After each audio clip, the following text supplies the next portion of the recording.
Welcome to Onesies, a podcast of one-season wonders, blunders, and ABC hidden gems. We are starting season 7 today. It will run... Oh, I'm sorry. I'm Andrew. I'm Emily.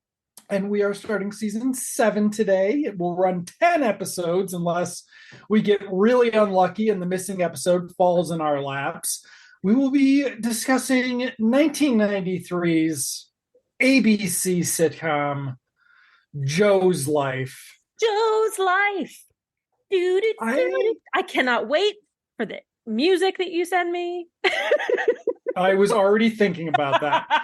And I've got Audition now, so it can run behind the entire episode if we wanted to.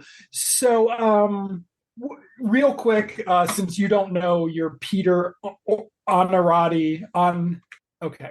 Are we going to pronounce his name Onorati? I don't know. Is that how you pronounce it? Let's see. Going to look at a YouTube video of somebody. I am going to ask Google, and we're going to assume they're right. Technology is so wonderful. Mm-hmm. How to pronounce Onorati? Oh my God. Do they not know either? They do. Oh. But I was hoping I could share it. Onorati, which seems a little racist. So we'll just call him Peter Onorati. So you just get Chris, what's his name to do it, right? Chris Mario. Oh. Pat Robertson died this week, and I bet it made Chris Pratt sad. And I bet people were like, why, Chris? Why? Like, I bet even, isn't his father-in-law Arnold Schwarzenegger? I bet Arnold Schwarzenegger was like, weird flex, you piece of shit. Yeah. Like, you living piece of, like, imagine being the shittiest person, like being marketably shittier. Like, imagine talking politics with Arnold Schwarzenegger and you're the fucking piece of shit. And that's Chris Pratt. Chris Pratt's like, we've got all these migrants coming in from South America. And Arnold's like, what are you fucking talking about, you idiot? And he's just like, honey, you can't call me an idiot. I'm going to just edit that part out and just throw it in wherever. Yeah, okay, good. Just throw it in wherever. I'm going to hold on. Do you put some reverb on it? So we also are going to need to talk about that he gives off major Joe Rogan vibes. Yes. Okay, so this is what we were talking about. I don't want to make Emily have to edit too much, but so you can read Peter Onorati's bio on IMDb, but basically he was a college football star. He's a Jersey boy. He gives off red voting Springsteen vibes, big time. And that's kind of his thing. And he also has a bit of a tush on him for a sitcom dad. Yes, you weren't paying attention. I know why my mom liked Peter Onorati. He fills out them jeans. So he's got a tush. He's got a tush. He's got a nice tush. He's like the Spock of, what are you looking at? You're looking at him covering himself at the age of 60-something in milk. Is that milk? Are you sure? It is Pride Month. I don't think it's new. Okay.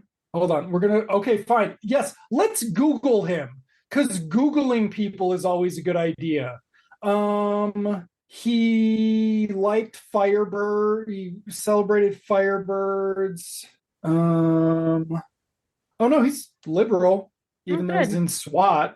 His latest tweet that he made himself, besides about Firebird's anniversary, was the same kids who are banned from reading certain books will be allowed to work in bars. Where the F are we? Okay.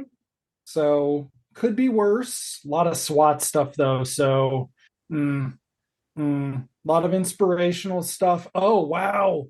Some awesome picture of him and William Sadler as astronauts with some lady who looks really familiar, but I can't remember her name because it was the 90s. So Peter Onorati was in a show called Civil Wars. Civil Wars was the Stephen Bochco post LA Law, pre-NYPD Blue flash in the pan failure that got famous for having Mariel Hemingway basically topless on TV. I think they might have covered the nips, but you saw her tush and she posed nude, and it was a big deal. And this was what people did before you basically got the squares to subscribe to cable. Was you had sensational nighttime TV to get people to tune in for adult programming, and that exclusively meant nudity. NYPD Blue was famous for that. You started with buns like David Caruso's, and you ended up with buns like Dennis Franz's as the show went on. That's how they get you. That's how they get you. I assume you got Jimmy Smith's buns at some point too. Yeah. Man, he was bad on that show. Okay. Though I would need to rewatch it because I have not watched it through a propaganda lens, which is also why I haven't rewatched Hill Street and why we haven't done Cop Rock. Well, Cop Rock, Brooklyn South would be a serious one to do, but there are some others. But yes, so Honorati was on Civil Wars, which was a de facto LA Law spinoff because a character, Alan Rosenberg, carried over from LA Law to Civil Wars. After Civil Wars, he did Cop Rock before Civil Wars. That's how Bochco met him. Then he did Civil Wars. Then ABC sans Bochco tried to do him as the sitcom dad. So we are now watching Peter Honorati, who played a lawyer and a cop, now as a sitcom dad. Also on the show is Mary Page Keller, who, despite being basically beloved for this type of bullshit role, I don't think she ever had. She was in Duet, and Duet was one of those brilliant but canceled, I think. That everybody, I don't even remember who the dude was on that. That was, oh no, it was on for 2 years. Matthew Lawrence. No, yes, really? This guy was a heartthrob in the, okay. Cool. Yes, so they did one of these long-term romance series, which was one of these things that happened in the late 70s. She's married to Thomas Ian Griffith, that's right. Okay, but then she did another show, but everybody liked her from Duet, and so she is the mom, the Too Good, she was on Baby Talk, which I don't think we can get, but if we can, that's the Tony Danza one. Okay. Where he plays does he play somebody named Tony? No. Are you serious? Baby. He does the voice of the baby. It's the TV version of Look Who's Talking with Scott Baio, Mary Page Keller, and Tony Danza. I guess I'm not going to actually Google how she votes. Actually, let's take the win that Honorati probably voted for Biden. Okay. But she was a sort of, TV, Sandra Bullock, TV, Julia Roberts type of that era. Yeah, she was, it's hard to tell. I haven't seen her in anything else. She looks familiar, but, just from her sitcom acting, it's hard to tell how good she is, right? Because sitcoms are just terrible. But she looks like she's pretty lady. Looks like somebody who could have been on Twin Peaks. No, she never did any. But she looks like she could. But she's a very super duper mainstream. I wonder if she ended up in Lifetime movies ever. She was on that Dolly Parton Heartstrings series that came out on some streaming service a couple years ago. Okay. Remember Dolly Parton had like 6 miniseries or something. They were, she was on one of those. So something similar. Not overtly biggity Hallmark stuff. Right. Or probably not at all, because Dolly Parton's she's not. I mean, and that series was criticized by people for being too liberal, but it's fucking Dolly Parton. What do you expect? Fucking idiots. Anyway, so this is our sort of precursor to this show, is that it has a certain place in ABC broadcasting history. It is post Home Improvement, but pre-Disney purchase. And it is really fucking bad. Thanks, Emily. You're welcome. I'm happy. I'm happy to We are oblige. definitely doing Dark Shadows now because Okay. I want to enjoy something. And you Okay. know what? Dark Shadows is better than this. Wow. Okay. Oh my God. Wow. This, I'm sorry. I'm sorry. This is worse than Automan, probably.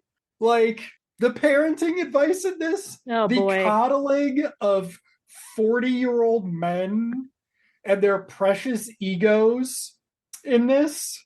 That Ugh. is a plot point in this. So I don't know if I've told this story on the podcast, and we still haven't started talking about it. Everybody, sorry. But we tried rewatching Mad About You, which I love. I loved Paul Reiser, his books. Like, I mean, like he's a, he's a PG, he's a G-rated Larry David, basically. But like for that, I loved him. And then I watched Mad About You. We stopped one episode after it because we were marathoning it. But there is an episode that is all about Helen Hunt being super busy at work and her not appreciating Paul Reiser getting like a good review in the TV listings. And all of their friends side with him. She's having like a week from hell. And I'm like, it's going to end with him realizing he's a piece of shit.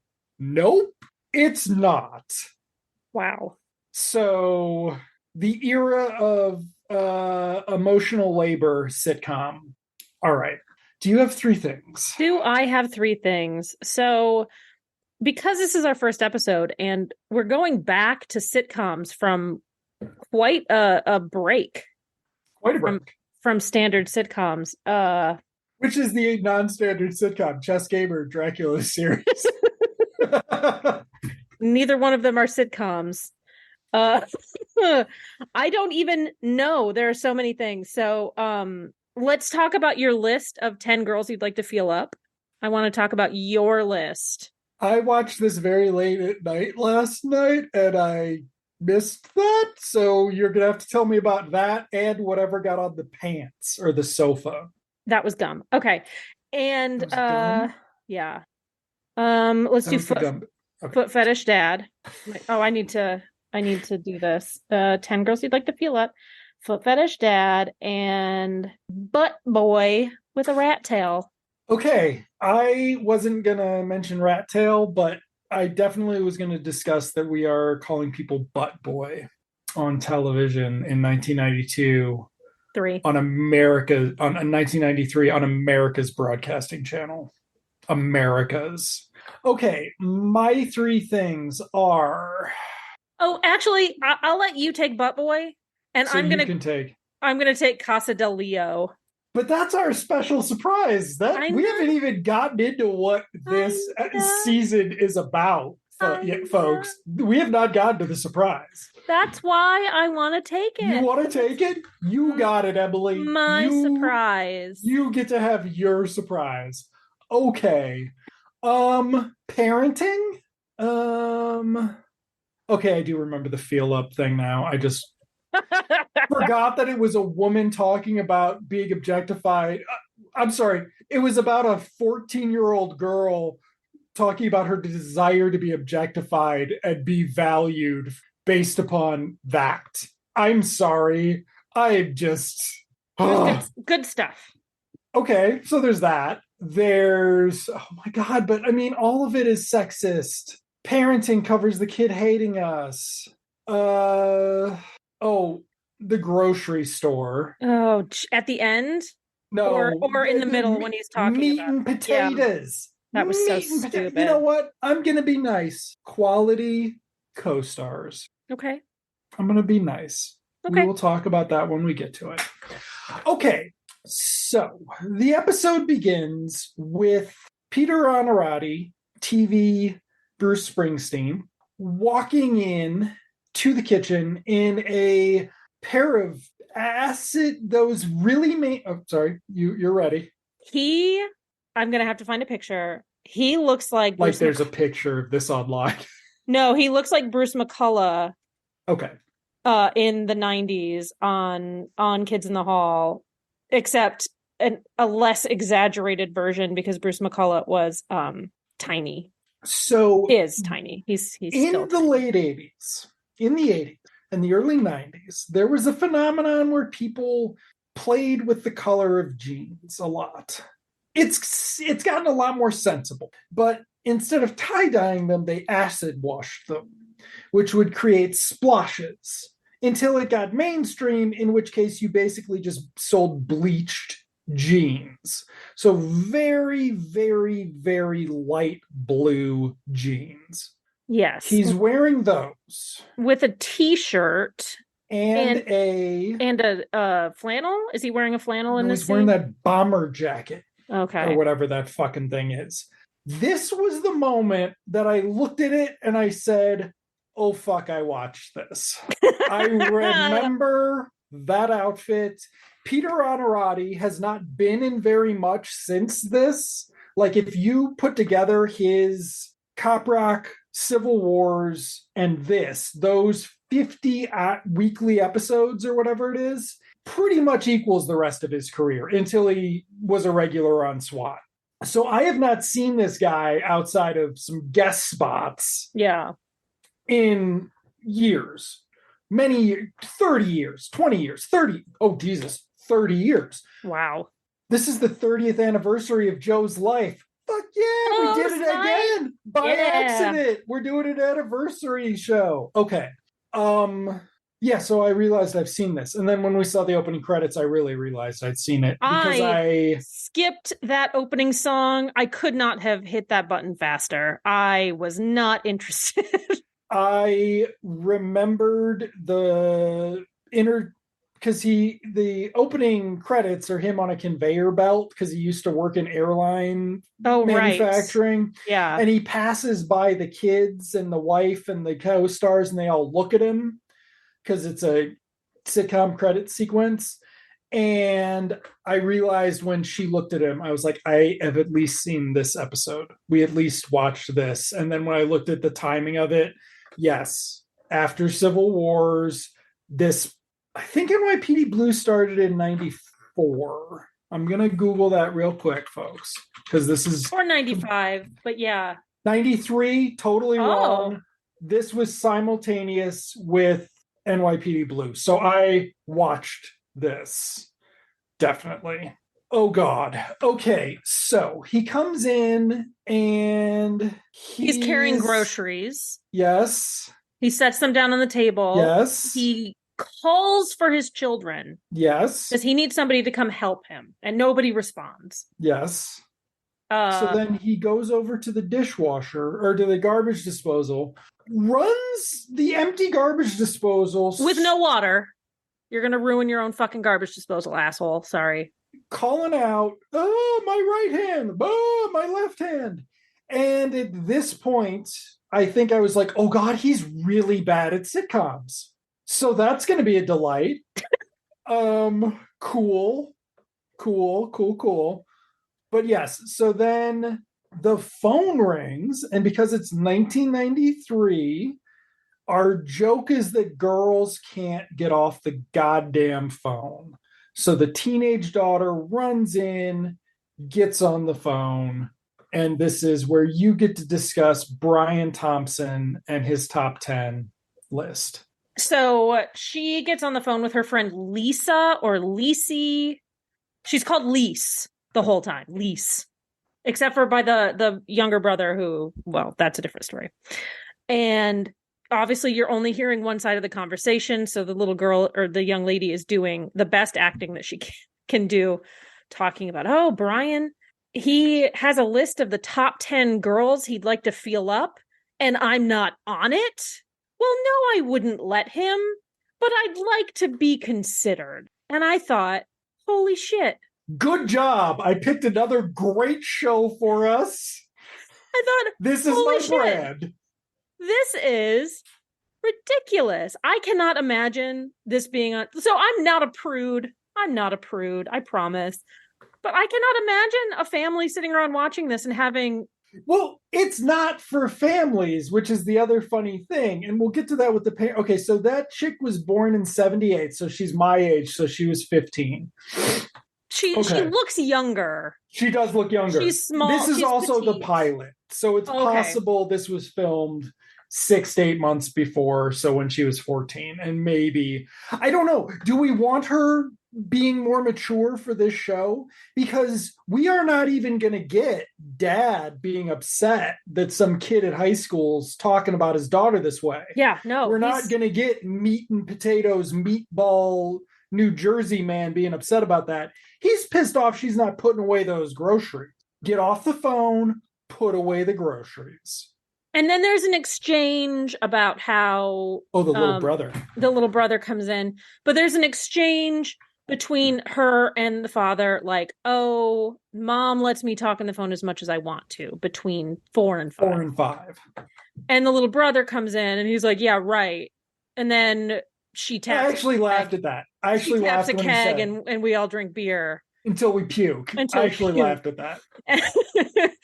And the little brother wants some gum, and the dad says, no. That's the little. Wait, there's the little brother and the littlest brother. Has hair come in yet? I thought it was. So Rat Tail. I thought it was the little brother, the Rat Tail brother, who said that, but it wasn't the other one. That he wants you bad. That's that one. No. He wants you bad is the middle one. Middle, yeah.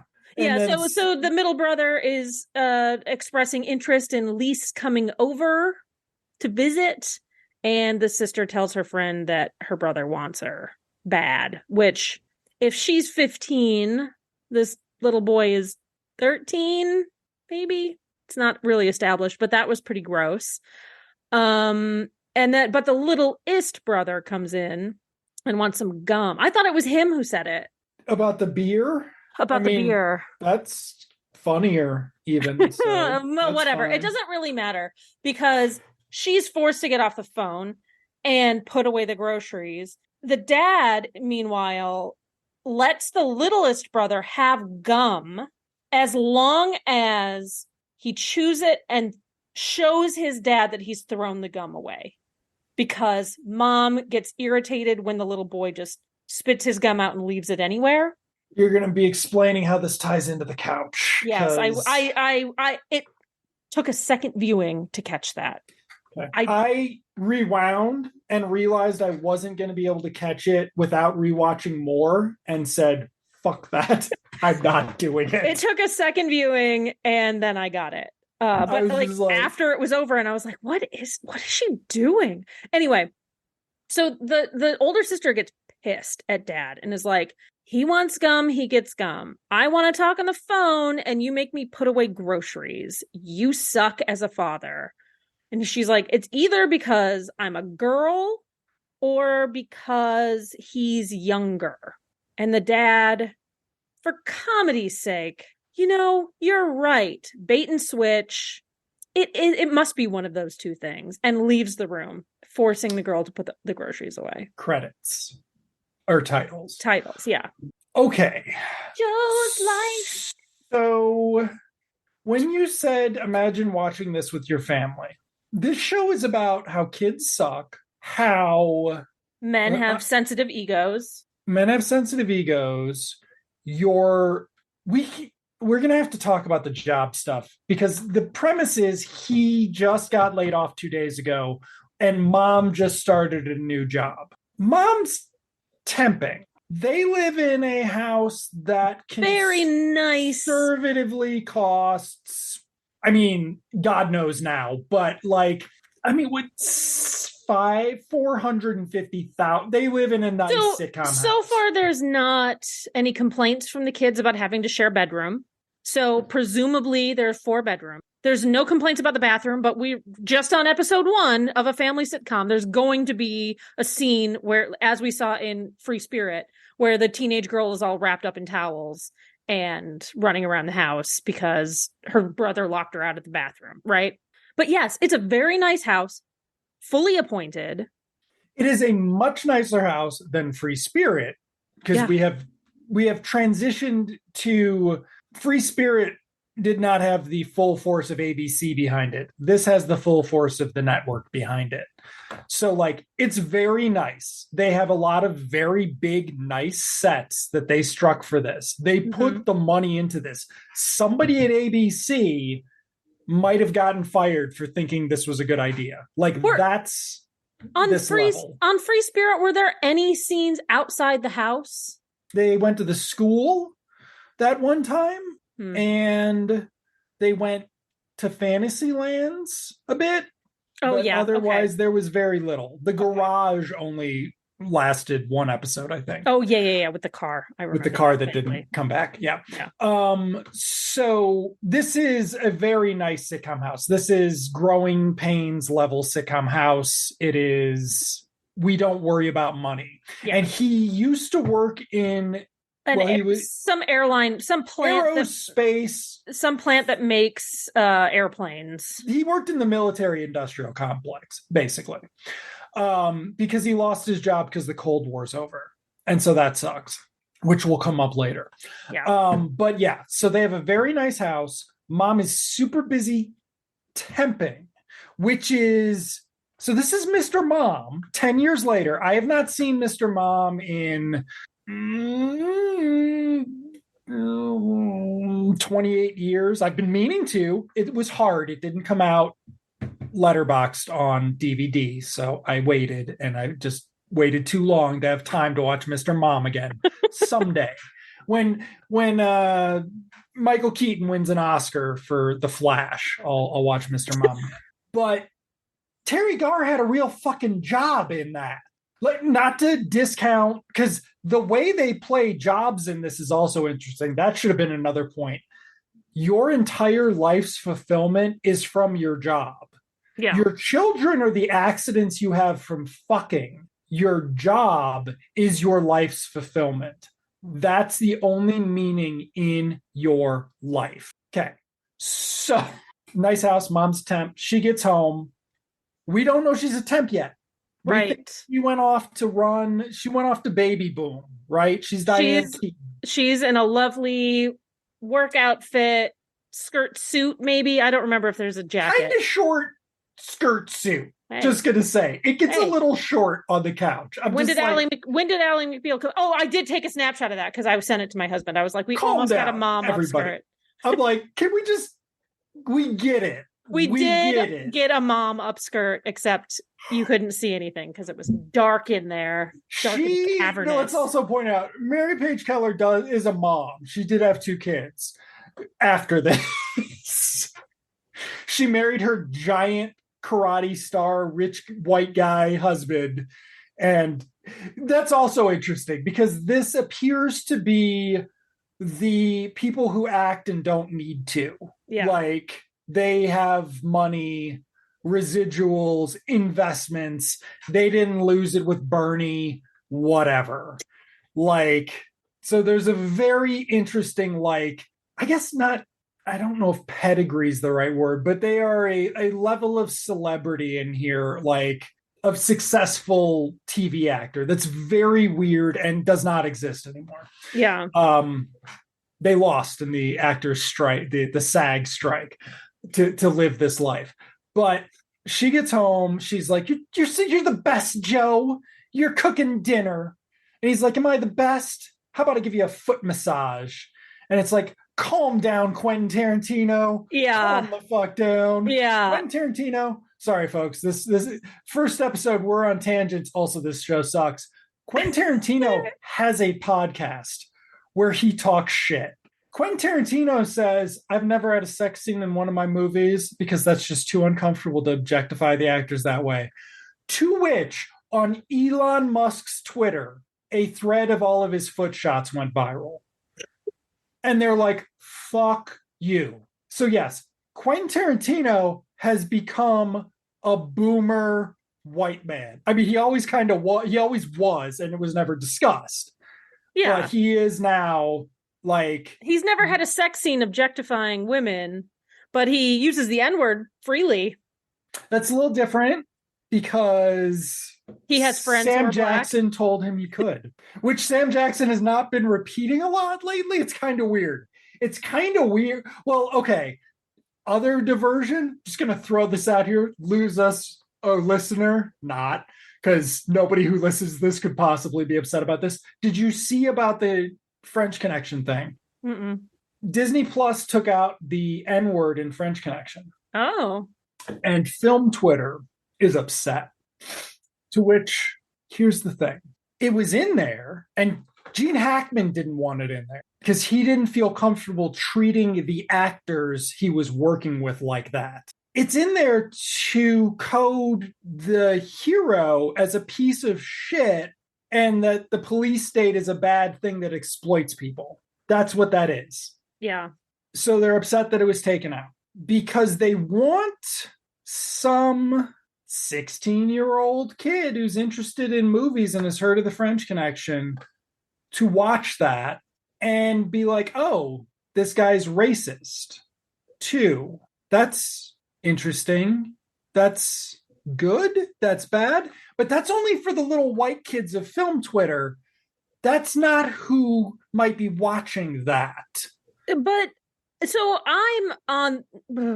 People are too stupid to understand nuance. There's that. In 2023. And they will embrace any opportunity to justify their awfulness. So if little 16-year-old white boy wants to use the N-word and sees Gene Hackman doing it. I'm like, Popeye, I'm retro. And let me tell you something, folks. And he's a hero, right? This is actually every propaganda show until NYPD Blue got away from it. But it started with here lionizing the racist white cop. Yeah. Like, Dennis Franz was a fuck up and a racist, and he became the hero of the show. Like, he became a sex symbol. The show was about the resurrection of that character. Or not the resurrection, the redemption, I guess, of that character. Yeah. And how all of those guys just need a little bit of patience. That was in 93. French Connection was 71. Yeah. Okay. Like, my thing is, fine. Have yourself a Disney Channel version, and then you have a regular version. You have it done by ratings. I have absolutely, because you know what the other thing we might want to start trimming out of stuff is? Really gross objectification of women. There's a lot of that in 70s cinema. Like, 70s cinema is when boobs became a standard for every movie. 70s cinema, thumbs up, Emily. 70s cinema is like 1983 Granada television. You want to work on this? You got to show your boobs. I don't care who you are. Come on, Jane Fonda. Come on, Anne Margaret. Yeah. We need to see them, Meryl Streep. You can't get a job. Show them. Yeah. Show them. So, yeah, no. All this shit's fucked up. You want to talk, like, make a Disney Channel version. Really? This is the way, because the art preservation thing is a separate issue. Yes, preserve the original version. Yes, you can view it, whatever. Fine. Figure that out. But this is not editing out the curse words. Right. This is trying to make this movie that still features a scene where they rough up a bar of black guys because they can, and Roy Scheider feels bad about it the whole time. It's about making it marginally more less offensive to a person of color. Right. A teensy weensy bit. A teensy weensy bit. Just a little fucking bit. Not like just a bit. Not even anywhere near as much. You want to really do it? You fucking put in a explanation of it, because it's like, you can't argue about this shit anymore. We can figure this shit out. You can have a bunch of fucking child psychologists do this. You're not going to like their fucking answer. Right. Because you know what? Their answer is going to be you prioritize the well-being of the child, which also ties into our show, folks. And we are back to Joe's life. Joe's life. We're not even to the thing that is going to be our tangent jump off for this show. I know. It's been a wild week, hasn't it? It's just been a great week. It's been a great week of Pride, everybody. Pat Robertson's fucking dead. Trump got indicted. Some other bad guy died named Watt. I don't know. I didn't look up what he did. But it's been a great week of Pride. Yeah, fuck yeah. Fuck yeah, it has. All right. So, Foot fetish dad. foot fetish dad. So we come back from commercial, right? No, we're already back. No, we're already back from commercial, but fat jokes. Oh, yes. So dad calls the little girl down to continue stirring the sauce.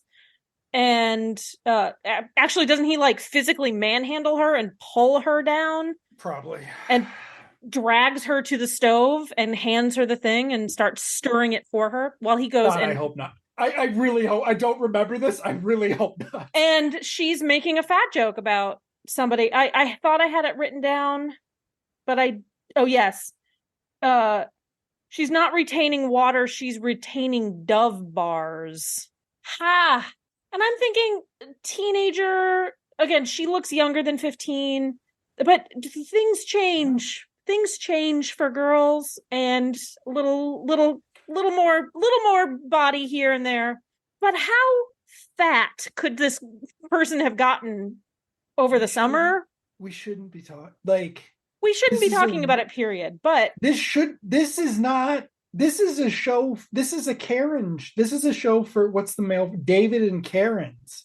Like, it's a show for being a shitty fucking person. Yeah.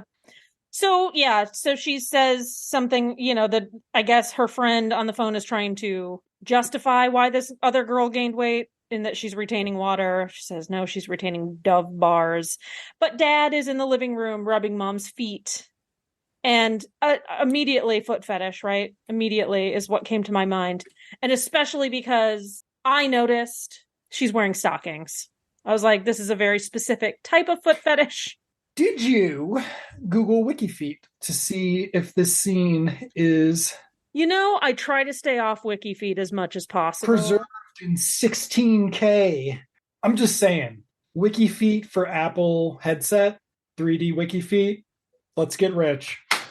Okay, folks. But if you do want to get rich, I will be selling my River Phoenix as the Joker Mid-Journey Pride poster that I sent somebody on Tuesday, and I'm taking credit for killing Pat Robertson. So just search for River Phoenix killed Pat Robertson on Redbubble. It's a very nice poster. Okay, it's not there yet. Slow down. Oh, boo. I was going to Google it. You told me to Google it. Slow down, hot and steamy. Slow down. I almost wore my hot and steamy sweater. Okay. So this is where they talk about temp work. Right. And this is where we find out she's a temp, because he's like, how was work? And she's trying not to be excited so he doesn't get upset about how much she loves her job, because jobs are great. The only thing wrong with jobs are rush hour. 93, they're making this joke. LA Story's whole fucking ad campaign was based on killing your fellow commuter during rush hour. Like, Falling Down was this year, the next year. This was the era of rush hour. This was the first era of rush hours actually a problem. And we didn't do anything about that problem, but we agreed that it was a problem. Before that, I guess you weren't allowed to agree it was a problem. Okay. But we also talk about the kids' xylophone recital. I couldn't pay attention. I don't fucking care. Yeah. The little kid had a xylophone recital. I figured that out after the fact. I thought it was a sports thing. Dad was supposed to take pictures. He did not. Worse than, she's like, oh, you forgot the film, huh, Joe? You grown-ass man. You forgot the film. Well, this is because it still happens today. Men are just babysitting their kids. Women are raising the children, but men are just babysitting. So he's not sure what to do because he's never done this before. And true, he was working before, and presumably mom was not working. So he's still getting into the routine of how to do things, but he fucked up. He didn't take, but we find out later that it was perfect. Lost the camera. Yeah. And she's like, oh, he's like, but I do have a line on a job. She's like, well, that's great news, honey. Why didn't you tell me that? And he's like, Because I didn't need it. I didn't need it. We weren't arguing until then. Because you were mad at me until just now. But this is also when he gets up off the couch, walks away, and has gum on his butt. Is that the joke? No, it was at the end, wasn't it? The gum on the butt was at the end. What was she looking at the couch about then? Oh, okay. Then it was. So he sat in the little kid's gum. So because they also talk about how hard it is to raise the kids and da da da da da. And it's a joke obviously that didn't track very well because I almost called the little kid Gene. He gives off major Gene vibes. So the little kid who was supposed to tell dad when he was done with the gum and show him that he threw it away actually stuck it on the couch. But we didn't see him stick it on the couch? No. Again, the joke just doesn't track. Cool. Okay. We then cut to them doing the laundry, which is where I figured out it had to do with the gum. Yes. We get in... Oh, you're right. Sorry. Scene. We also establish before that there's a restaurant that he helps out at, and he's got to do that tonight. His brother's restaurant, right? Like a fucking job. I'm sorry. Hold on. Was that out loud? But also that the way that they parent is by keeping the kids hating each other and therefore out of the parents' hair. Yeah. So basically it's a commercial for abortion. And the scene, well, we'll get to it, but there's a scene where they're all sitting around the dinner table too. And just like every sitcom and every bad parent ever, making it funny to be like, why did we have kids again? Oh, I'm sure we're going to have a scene that they're going to be like, you're an accident. You were the accident. I was giving your mom a foot massage. She was wearing the stockings. They couldn't help it. You know, she's really good at number 7. Really good at number 7. So good. Oh, God. We're in for so much greatness. Okay. So this is where my notes get bad. But starting with this scene, they are doing the laundry together, and he's like, no, that's not how you take care of gum. This is how you take care of gum. I read it in Ladies' Home Journal right before I read How to Satisfy Your Husband or whatever, or tricks for your man. And it's like, oh, ha, ha, ha, this is so funny. But then they have dinner, and this is where we see Gene's rat tail. Yeah, so I don't remember what the kid's name is, but it's not Gene. It is... It does not matter. It's Gene from now on. Thank you. Scotty. Fuck that. Gene Scott. Scotty Gene. So Scotty Gene has a rat tail. I didn't understand. Was this a thing for a second? I'm glad I forgot. I don't remember it being a thing as much with little white kids in New Jersey, but I could be wrong. So yes, so he has a teeny weensy little ponytail. And it's funny because I noticed it and then I was like, I can't believe they gave that kid a rat tail. What a weird thing. But then it becomes central to the plot. It becomes the plot. Yeah. We are one commercial break in, and we're now getting the plot. This is actually... Well, it's the first episode. You got to introduce the characters, introduce the sort of premise. Okay. And then we get to the plot. I mean, Chess Game was better, Emily. That had a first episode too, right? Like, just saying. Freaks and Geeks' first episode. Oh, okay. Took them 10 episodes to get back to that level. Anyway, so they start... Okay, so the other thing about the parenting, and I'm sorry, next time I will have all this written down, so we'll go over it line by line, folks. But basically, Dad keeps making jokes about how they're mentally damaging the kids. In front of the kids. In front of the kids. Yeah. So like, this will be something for him to talk to the prison psychologist about. Bada big. So... Don't be regionalist, Andrew. I don't think you could be racist against Italian. I said regionalist. They elected Chris Christie. Did they vote Trump? They came way too close. Fuck them. Boom. Whatever. No, we're not doing that. No. If you live in a state that didn't, 70% vote against Trump, you're on the joke list. Sorry. Okay. So Isn't it so funny we haven't even gotten to the surprise yet? I know. We're just so warmed up. We are just going to prison for slander and libel by the end of this. It's going to be interesting. Okay. I can't wait. Oh, it's going to be an experience. At least it's not going to prison for sexual assault. That's all I'm saying. It's not like that's forecasted in the episode and enabled by a. Okay. That's actually, I don't like. Okay. We got to get there. But first. So, yes, they make jokes at dinner about you're going to hate us when you grow up, blah, blah. And they have a fight. Like, they're just openly fighting in front of the kids. And maybe I'm just, like, Midwestern enough that I'm like... Well, no, because the fight is even better than that. Because the fight is Dad saying, you're cutting off that fucking rat. Oh, no. It's even worse than that. Mom's like, oh, that's cute. You're cutting it off. And it's just like, what? My decision has been made. You are cutting off that rat tail. And wife, how dare you? How dare you question me in front of the children? Don't question me. Okay, I'm pretty sure Peter Honorati's thing was being a sensitive lug. I can see that. And he's just a prick. Mm-hmm. And this, he is being a prick. He's not even. He doesn't. So he's doing the sitcom dad thing where it's like, oh, Dad's kind of dumb. Oh, isn't it cute? But he means well. This is, no, Dad doesn't mean well. He's a prick. Yeah. And fuck you, kid. Like, this is negative reinforcement theater. It's incredible. Yeah. This is like Home Improvement.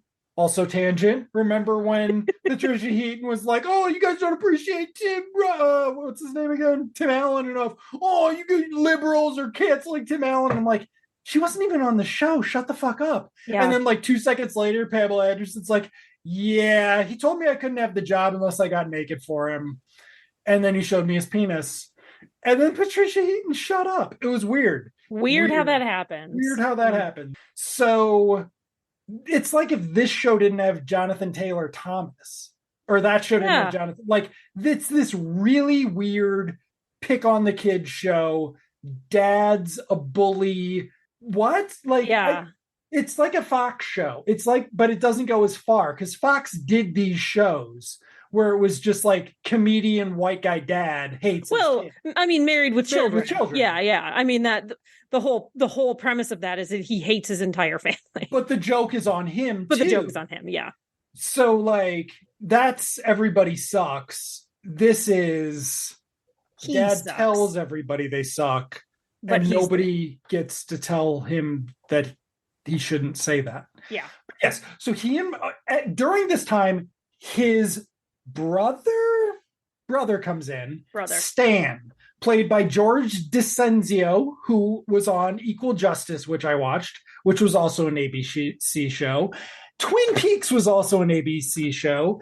I've been giving Emily shit for all these ABC shows she's been picking, but in hindsight, I think for this era, pre-mid-90s NBC, pre-must-watch TV, reasonably ABC would be the network we were pulling from. So I apologize. This show still sucks. Okay. George DiCenzo comes in, is like, oh, there's pie. And I'm like, how's there pie? Who made pie? I want to know more about the pie. Yeah. No comment. He takes the pie, sits down, they start fighting. He leaves the room to go into the living room. They take the fight into the living room. Why are you yelling at me in front of the kids? Don't question my authority in front of the children. And to which Stan gets up and walks out again. Which is I thought was funny. Not not laugh out loud funny, but I was like, yeah, me too, buddy. Okay. So, well, especially because Joe's going to get mad because Stan is like, yeah, you shouldn't have treated your wife like that. That was fucked up, dude. Yeah. Okay. So they go to the restaurant to work. Oh, the fight is over. This has been decided. Little fuck nugget. Scotty Jean's getting that rat tail cut off tomorrow after school. So I can't wait until we have an episode where the time's all fucked up for how school works in this universe. Oh, yeah. But yeah. That's something to look forward to. Cut to the restaurant where Peter Honorati is a lead chef, and his assistant is played by the only person of color in the show, John Marshall Jones, who kind of is not it's not a racist characterization. No. There are optics to having your only black person be a jackass, even if they are like a jackass savant, because he's like not into Peter Honorati's existential white man shit. And so he will drop very straightforwardly phrased truth bombs that Peter Honorati doesn't get, but that George DeCenzo's like, dude, you can't say that kind of thing to a white guy. Like, chill out. Well, and doesn't he also, when we discover that Joe has been fired from the I don't know, airplane plant, Airport, or whatever, because of the Cold War, isn't he the one that steps in? He's like, the Cold War could start again any minute. Like, don't you worry about it, pal. And it's like, it's bad on 2 to 3 levels. Because also the Cold War could start again any other minute. You're whining about like it being over is a good thing. I'm sorry that you didn't just go work for Boeing, but that seems like it's we needed bombers for the Middle East. Like this is when we started the always war in the Middle East. Like, problems. Okay. But yes. But also it's another person. This time it's not a woman, but it's a person of color who's trying to placate this guy's ego. Yep. Just another person doing that. During this scene is also where Joe complains about shopping in the supermarket and how meat, it just doesn't make any sense because you think meat and potatoes are going to be in the same section, but they're not. So I would never think that meat and potatoes would be no, because one of them is a food that gets incredibly spoiled incredibly quickly and needs. But also, I've been to a grocery store before. So are we to believe you've never been to a grocery store before? Yes. Okay. He had a job. He was a man with a job. His mother went to the grocery store for him. Then until he got married. Yes. 100%. He is younger than Stan. Maybe he lived with Stan and Barbara had to go to the grocery store for him. Maybe. But no, he's never been to the grocery store before. And despite apparently being an aeronautics engineer, he can't figure out how a grocery store, which had directories even back then, is laid out. Okay, cool. He's a hero. Who is this show for? I have no idea. Okay. I don't know. It doesn't make any sense who this is for. Well, maybe it's for middle-aged women in the 90s who want a dad with a nice tush to do. It's like it's to do household chores, right? It's like just like one. So yeah. It's like, ooh, he's taking care of his children. I'm sure he's going grocery shopping. My clit's so hard. I don't know. That's number 8. We didn't get that far. But we will get to that list. We're not even to the thing yet. We're almost to our surprise, folks, that I wanted to spoil last week. You have been sitting around through so many tangents. You are almost there. Almost. When we go forward with this, I promise they're not going to be hour-long episodes. No. Fine. We're just having a good time. We are. Which is hard because I need a good time. Show we watched Joe's life and we're trying to have a good time with it. Joe's life. Okay, maybe we'll turn that into a poem and have it read very goth. The Joe's life theme. Except is that the only lyrics? I think so. I don't know. I've never watched it all the way through. So good. So here is where fuck. We have also established during the dinner scene that when older son grew his hair long, it didn't matter. Joe just doesn't like rat tails. He thinks they're scummy. Nobody's gonna give him a job like that. No kid his is gonna look like a scumbag. He's like 7 years old. He's 7 years old. Scotty Jean is 7. He's not even old enough to have the we're gonna kill and rape and kill one of my sister's friends plots like they did on Free Angel twice, Free Spirit. Free Spirit. Yeah. There's also the music teacher. The kid, Scotty Jean can't shut up the music teacher, Mr. Clark, which even annoys the middle kid. Yeah. The older brother finds Mr. Clark obnoxious. He's like, why don't you just call him God? Yeah. Which would never be on ABC in a few years. Disney would have been like, excuse me? No, this is sensational. The moms would have marched on Washington for this if this had been on Disney, on Mickey Mouse's, if little Scotty 15-year-old or 17-year-old Ron DeSantis had been watching this, he would have, I don't know, started plotting against Disney even then. But he didn't, because he got married at Disney because he's a Disney adult. We don't kink shame, but he got married at Disney. I like Disney. I did not get married at Disney, but I like Disney. Did you get really mad when they weren't the same kind of bigot as you are? I'm not a bigot. Well, I mean, I'm constantly improving. Constantly improving. Okay, so we need that context because that's actually the plot. We said the plot started there, but we forgot to tell you what the plot was. And we got off on a tangent. Everything. Okay, so the dad is filling in at a successful restaurant as a chef, apparently for no money. But no, he's getting money. Apparently, he also would have been doing this during his full-time gig before. So he was very rarely home. Yeah. And didn't realize how fucking much his kids suck. But since he's got a sitcom wife, she is DTF whenever he needs it. She spends her days ignoring the kids, doing the laundry, and thinking about how DTF she is, as is the way for a wife, I believe. Yeah, absolutely. Okay. So we get a scene with fucking George coming in and talking about the restaurant shit. I don't care. The waiter. The waiter. Yeah, that old guy. Oh, great! There's an old guy in this. Yes, that's right. The old guy. Al Rusico. Yes, he looked very familiar. Yeah. As Frank Rusico. Yes. Yeah. Okay. So, but this is where we also meet Mimi Kennedy, who I love, but she's very problematic in this. She's got a shitty part. There are added levels of problematicity. There's another level we're going to add. But then she is at least good in the next scene-ish. Better than this scene. But she comes in and she's like, something, restaurant shit going on. I'm here to give Joe shit because his wife called. That's right. She comes in and talks shit about Joe behind his back. She leaves. Joe bitches about it.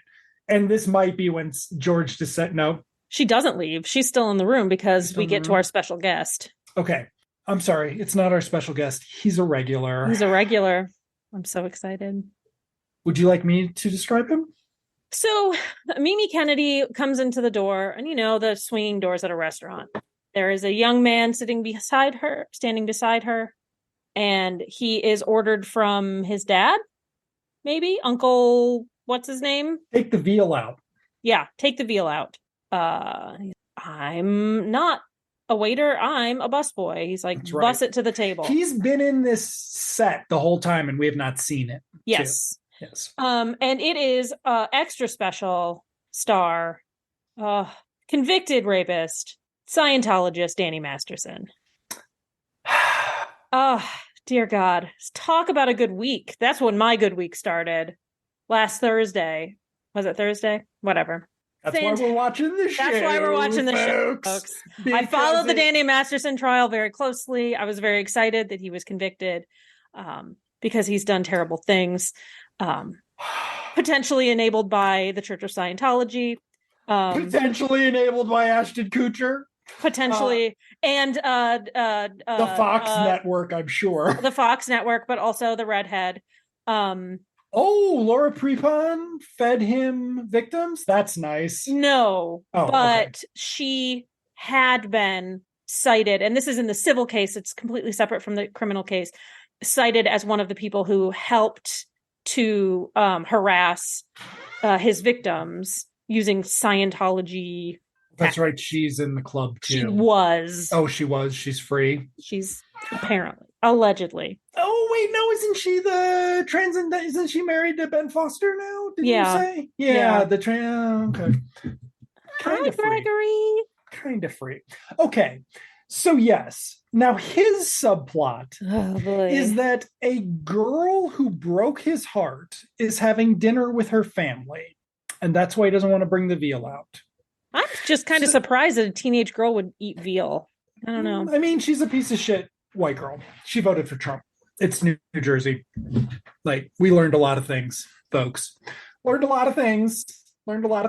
Yeah, so he doesn't want to take it out because he doesn't want to have to talk to her. And the mom kind of plays little mind games and is like, "Oh, that's fine. I'll take it. I've got a lot to talk to her about," which shoots his ear up. His name's Leo, and his character's name is Leo in this. It propels him to decide to take the veal out to her to avoid a scene. Caused by his mother in her place of business to a child. To a teenager, yeah. Yeah. Now it's a tactic. She's just playing mind games with him. I don't think she was actually going to have words with this teenage girl, but, it's still problematic. They weren't boyfriend and girlfriend. It was just some girl he liked and who didn't like him back. Are you sure? I think I'm going to be confident in saying that. That, I mean, that was how I read it. And he hadn't discovered Rufinol yet. No, yeah. He's going to learn about that from Uncle Joe next episode, probably. So, yes. So mom's like, I'm going to do it. And he's like, no, I'll go do it. So he goes out there, tells the girl off. We don't get to see it because that would be whatever. I called her a phony, stuck-up bimbam. Bimbet, who just lost her invitation to Casa del Leo. Again, he hasn't discovered roofies yet. But I think he figured out he's going to need them. And Casa del Leo is now going to be a federal penitentiary. I think he's going to go to... Cool. Apparently it's cushy, but he's a sex offender, so it's not that cushy. He gets to register everywhere he fucking goes. He's not registering anywhere because he's going to be in prison for at least 30 years. At least 30 years. Oh, fuck that guy. Oh. And since this happened, there are at least 15 other women who could potentially come forward with their stories and get him more time because they don't want him to appeal and win an appeal and get out of prison. So they're going to keep charging him to ensure that he stays in prison. It's going to be so rough for Ashton Kutcher in interviews going forward. So rough. Okay. Sorry, I'm doing a dance. So, yeah, but then Leo comes back, but he forgot to give her the veal, so he has to go back out there. So this is... That was a really bad sight gag because it was like he didn't deliver the food. It's in his hand and it took way too long for them to be like, you need to take her the food. Yeah. You got to take it back out there now. You gave her a piece of your mind, now give her the food that she ordered. Also, why would her parents just not walk out? Why would they not demand to see the manager? Why is this not on the news? Why is there not a fucking blood feud? What if her last name is Soprano? Like, this is New Jersey, folks. This is really stupid. It's like, this is bad on, like, I don't think Home Improvement would make this dumb of a joke. Like, I don't think, like, it's that bad. I said 70%. Okay. They still get jokes. Did they really? 55? Yeah. Okay.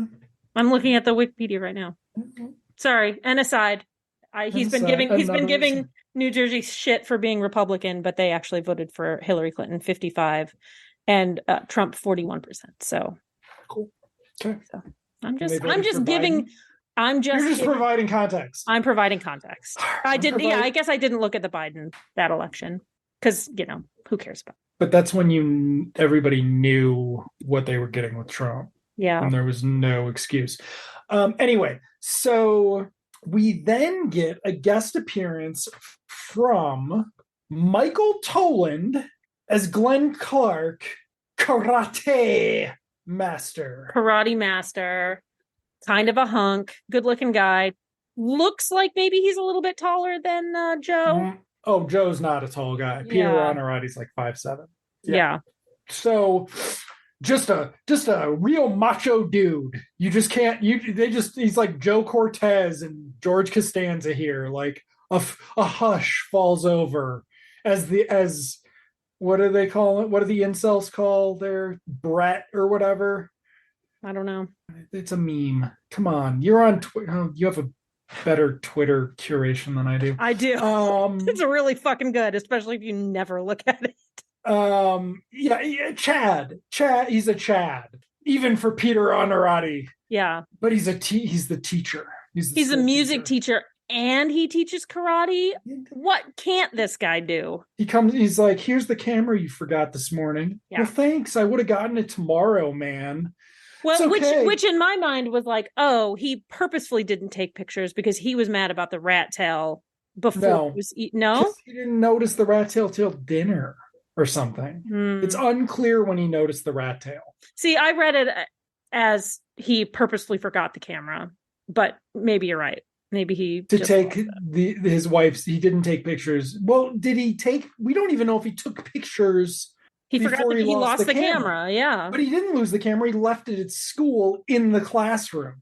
Why are they having concerts in a class? Thank goodness this dude was in charge of building nuclear bombers. Why did they have a concert in the classroom? Doesn't matter. Because it was a fucking kindergarten or whatever. First grade. I don't know. It was in the music room. Okay. But then he's like, it's okay, man. It's on my way to karate. Oh, cool. You take karate? I teach karate. Oh, just fucking...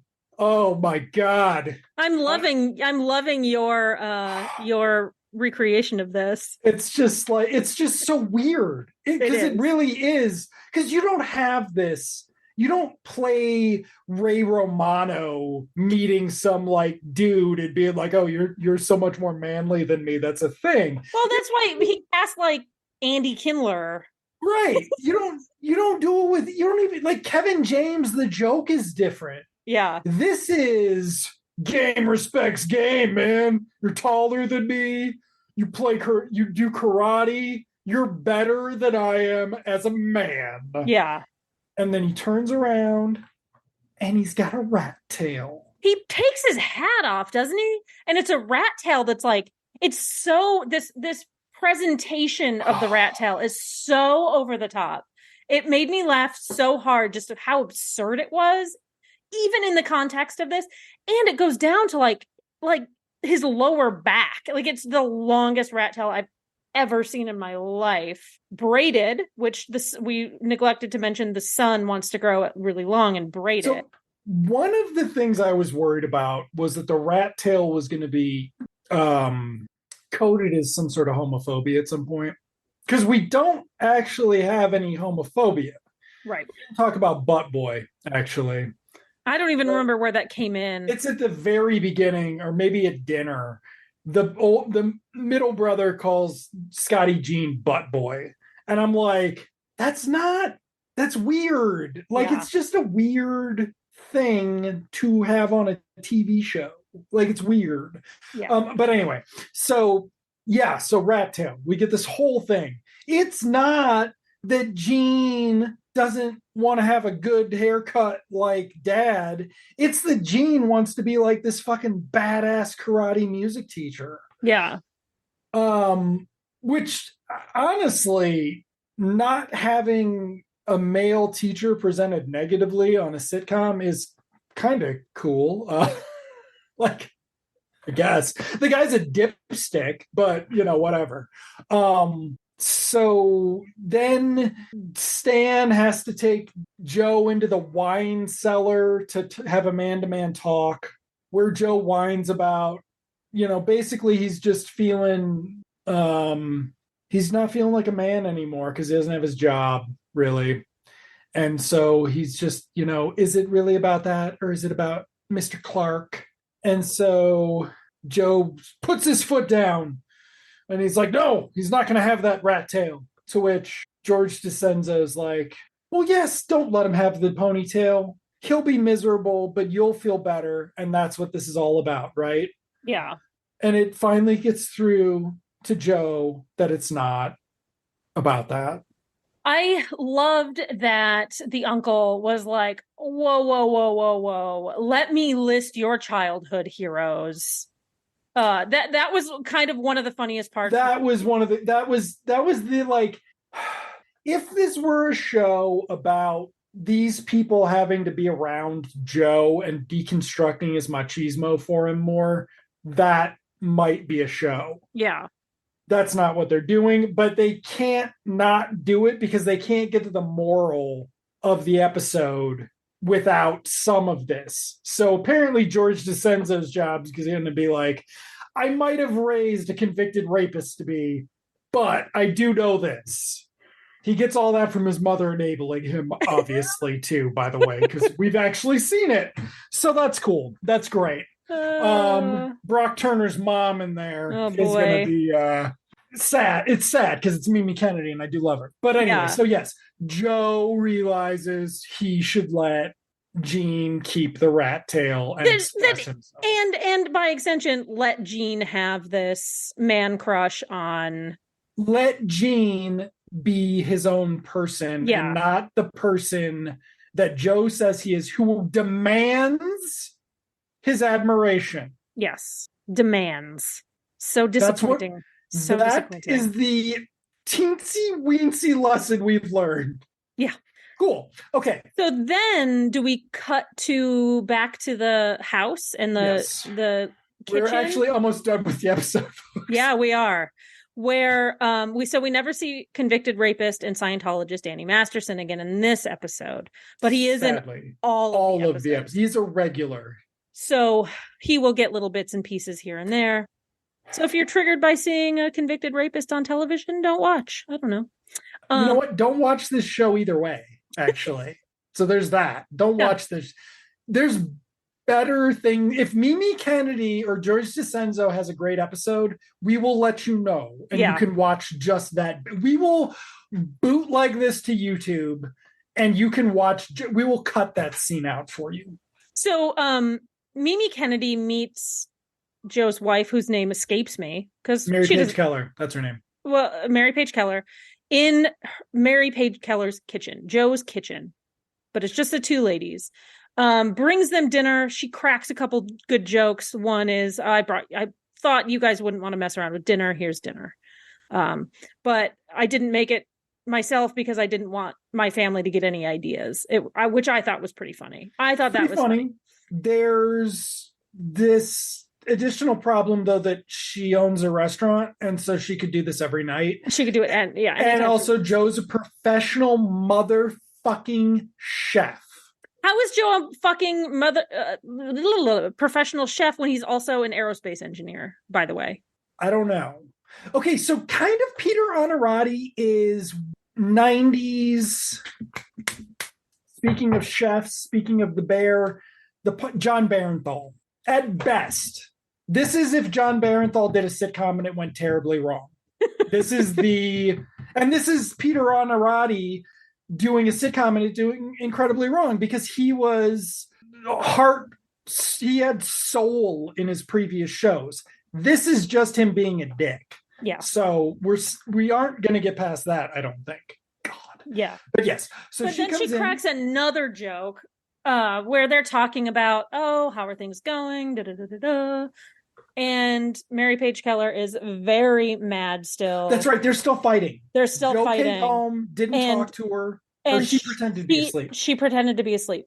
So they're having this conversation and Mimi Kennedy goes, "Are you taking it out on the kids?" And I was like, oh my God, this is like a very serious episode all of a sudden. And she's like, "No, of course not." She's like, "I don't know. It helps." I was like, It was funny, but then it was also like, I shouldn't be laughing at this. This is well, okay, so this is funny because Mary Page Keller's sidekick on Duet was Allison LaPlacia.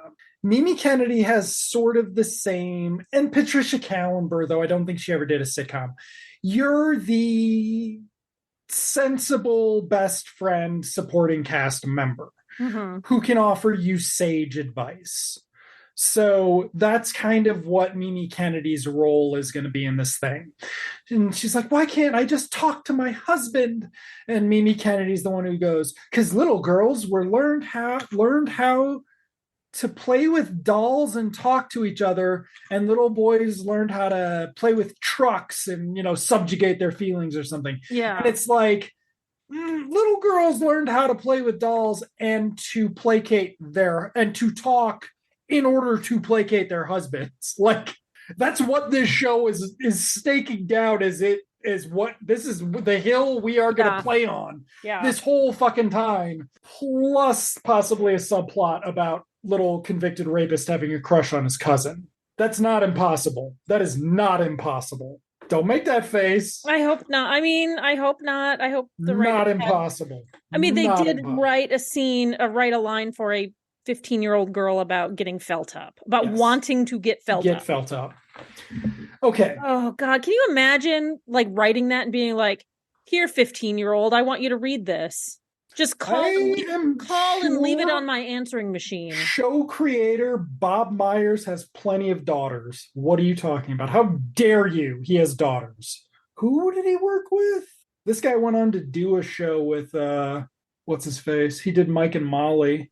It's Roseanne. So this is kind of Roseanne. This is Roseanne without the right kind of setup of the joke, right? Like, this is very problematic. This is not how you do this. It's a very weird setup because it's not they're not doing this is the struggles of working class. They're doing we are fucking rich, but this is dad has no idea how to do anything but cook and work in a factory. It's very weird. Yeah. Especially because when he treats the cooking as punishment, the kids, all you would need to do is the only bonding dad had with these fuckers because he was so busy was the cooking. Like, it hates the kids more. Like, besides calling them Scotty Jean, I don't even think I'm going to get much traction making fun out of the three kids because it hates them more than I do. Yeah. Like, it's mean. And they're just going to be the butt of jokes about abuse. about hating children. Fucking weird. It's like or just a plot device. Yeah, right. They're just going to be used as a plot device. It's so awful. We got to finish this up. Okay. But I didn't take notes, thank God, because the last 3 to 5 minutes are Mary Page Keller and Joe making up. She apologizes to him. It's unclear. But first he gets home and kid gets to keep the rat tail. Right. And instead of getting the haircut, they went and they bought baseball cards so he can idolize baseball players like a real man would. So then Mary Page, somehow they get back to the couch. There is no gag about them sitting in gum again, which would have been fucking funny. No, and you're right. It did happen in an earlier scene, but I thought it happened in this last scene. But so there is a cute scene where Gene comes and sits next to dad on the couch and dad puts his arm around him. Yeah. And it's very cute and sweet. And then mom comes in and is like, go do your homework. Yes. And then because they're going to talk. Sits on the couch because they're going to talk. And she's going to apologize, like you said. And then they get into another little tiff because he won't apologize. That's right. Because he can't apologize. It's very hard for men to apologize because when you tell a man that he is wrong, and even worse, make him acknowledge that he is actually wrong, Robertson lives another day. I heard when men admit that they're wrong, their penis shrinks by 1 inch. I mean, a lot of dickless men running around. There's that, but also I think it shrank by more than that when Karate Master came in. When kind of like hunky karate dad stared at him, just like even poor John Marshall Jones was like, whoa, Yeah, this there's guy's a cool. specimen of white male manhood.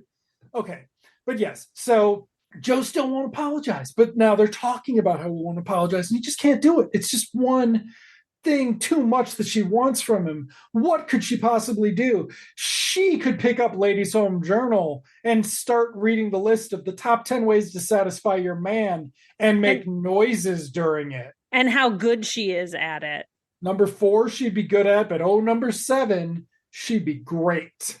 Because let's not forget, she's still DTF. And even though she was just pissed off at him again because he refused to apologize. Even though she was just like, holy shit, I've had a long day or whatever. Yes. And she's using her feminine wiles to get, women have to be creative to get men to do things that. To get them to fuck instead of watch football is actually what we're saying here. Okay. Yeah. Yes, because we forgot about the football.